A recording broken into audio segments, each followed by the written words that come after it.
Yevrosiyo iqtisodiy ittifoqining talablari Qirg'izistonda amalga oshirila boshladi. O'tgan yilning noyabridan boshlab Bishkek va O'sh shaharlaridagi veterinar hamda fitosanitar laboratoriyalarga xalqaro andozalarga javob beruvchi jihozlar olib kelingan.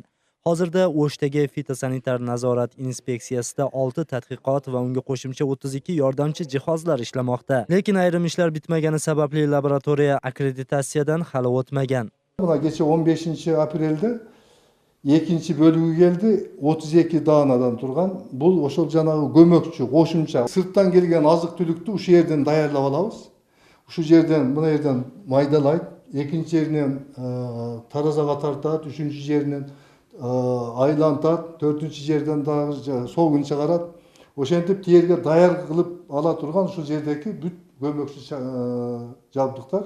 Bular da geçe yakında gelip bular da tolup işletilip bizga o'tkazilib berdi. Mo'l jabduq. Bunga qadar qishloq xo'jalik mahsulotlarini eski apparatlar tekshirar edi. Unda ko'proq qo'l mehnati talab qilinib, ko'p vaqt sarf etilardi.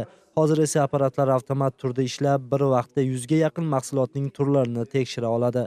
Ta'mirdan chiqqan laboratoriya og'ir metallarni hamda kalbasaning ichiga qanday go'sht qo'shilganicha aniqlab berish imkoniga ega. Murda biz boshqa usulмен tekshirib жүргөнбүз. Анда laboratoriya түшүнүгү боюнча скрининговый метод деп коет. Барбы, жокпу ошону эле аныктап берет эле. Эми бул жабдуунун артыкчылыгы канча концентрация бар.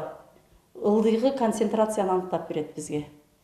Күндүн талабы ошол. O'shdagi laboratoriya mamlakatning janubiy hududidagi eksportlovchi produksiyalarning barchasini nazorat qiladi. Agar akkreditatsiya olsa, o'lkadagi ishlab chiqaruvchilar uchun 180 million xalqni o'z ichiga olgan bozorning eshigi ochiladi deb mutaxassislar ishonch bildirishmoqda. Shu sababli bunday laboratoriyalar mamlakatning barcha hududida qurilishi lozim deydi tahlilchilar. Laboratoriyalar daha qurish kerak.